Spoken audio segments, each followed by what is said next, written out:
how to get strong, how to build muscle mass, that like broaden and deepen your understanding of that task?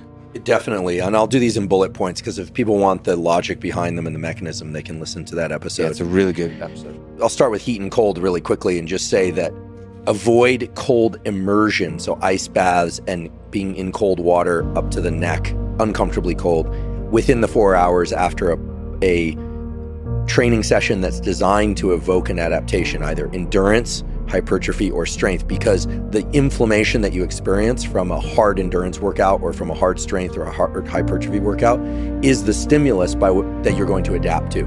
The cold water immersion reduces inflammation and can short circuit some of that. After 4 hours, you're probably okay, but if you can do it a different day or you can do it before those sessions, that's better.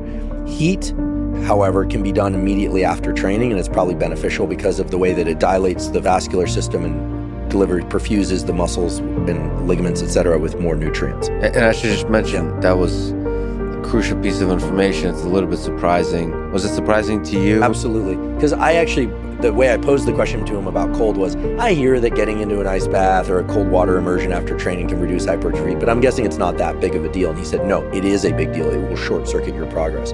Now, for people that are only interested in performance, who are doing a lot of workouts and trying to recover, but not trying to grow muscle, get stronger, or build endurance, then it makes sense to do cold. Because like skill development. Skill development, or you're an athlete in season, so you have to, what's so great about Andy is he really points out the specific ways to train given your specific goals. So for getting swole, stay out of the ice bath after a workout.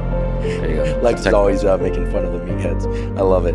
I put myself in the meathead category only because I don't do a real sport now. I work out and I run, which is I'm an aspiring meathead. Okay, so one of these days I'm going to get back to jiu-jitsu, or I'm going to get to jiu-jitsu.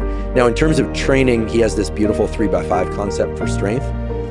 Pick 3 exercises, compound exercises, multi-joint movements. Do 3 to 5 exercises for 3 to 5 repetitions per set, rest 3 to 5 minutes, and do that 3 to 5 times per week. And for details, you can, again, look to the episode. It's time-stamped. But what's interesting about this is 3 to 5 times a week is a lot for a muscle group. Squatting 5 times a week for 5 reps, meaning you're working pretty heavy, meaning you're close to failure but not failure for strength, generally. What Andy taught me is that people who are training mostly for strength can do these low rep type regimens frequently because most of the adaptation is neural, and because you're not pushing to failure in most cases, you don't get that sore.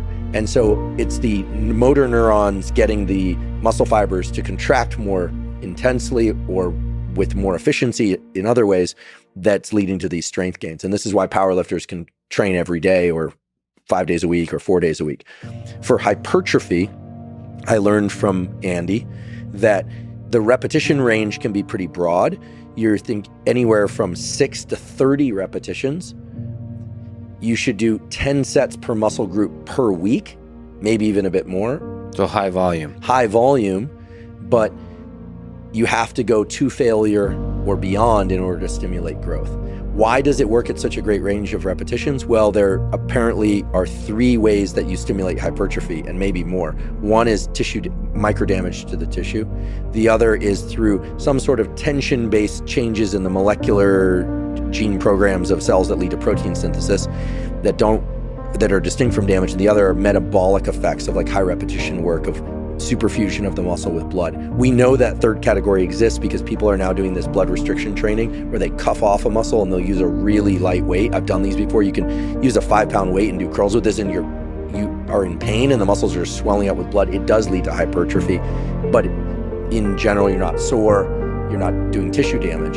And by the way, don't just tourniquet off a muscle because you have to use the proper cuffs because you need the blood still to flow in one direction. You can't just cinch it off, or you'll potentially kill yourself if you get a clot or you do it wrong. So get the appropriate cuffs, they're out there. And then for endurance, I learned something really cool. So I work out, basically, I go to the gym every other day on average.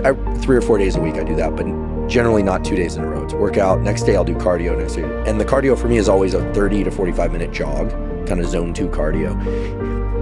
Andy informed me that to build endurance while building strength and maintaining some muscle size, or even building muscle size, I would be wise to take 1 day a week and add to that all out max heart rate work for 90 seconds at least. So do 90 seconds, then rest, and then maybe do another 90-second all-out sprint. I almost missed my flight going from Los Angeles to Austin. I did that all-out sprint in the airport yesterday. So I actually think it's done for me. So there was a sprinting Dr. Huberman throughout. With 3 bags. That's awesome. Because I'll travel with too much stuff. I love how you were probably running late for a flight and used that as an opportunity to explore. Well, as I was doing it, I was thinking to myself, okay, Andy, that's the 90-second sprint, because I got to the security line. I finally got TSE. But that's for extending endurance? That's for, yeah, it actually has some carryover effects on endurance if you're doing the other stuff. And then he also said 1 day a week to do this workout, and I haven't done it yet. Maybe we do it tomorrow, it'd be fun, which is you run a mile, you ask yourself, how long did that take? Let's say it took 8 minutes. Then you walk or rest for 8 minutes. Then you run another mile as fast as you can, and then you rest for the equivalent period. And you do that 1 to 3 times once per week. So as an all-around fitness program, you could collapse this into something where you say, okay, you're going to work out with the weights for about an hour every other day. Maybe take 2 days off every once in a while, maybe not. You're going to do 6 to 15 repetitions. You're going to push to failure on some of those, not all, because some of those are designed to build more strength. You're not going to failure and heavier. Some are designed for hypertrophy, higher rep, and going to failure. And then on off days, you're going to jog for 30 to 45 minutes. But for 2 days a week, you're either at the end of your jog or whatever, you're going to do some all-out sprints for 90 seconds and then rest and repeat. And for another day, you're going to do these mile repeats. That's a pretty large chunk of exercise movement.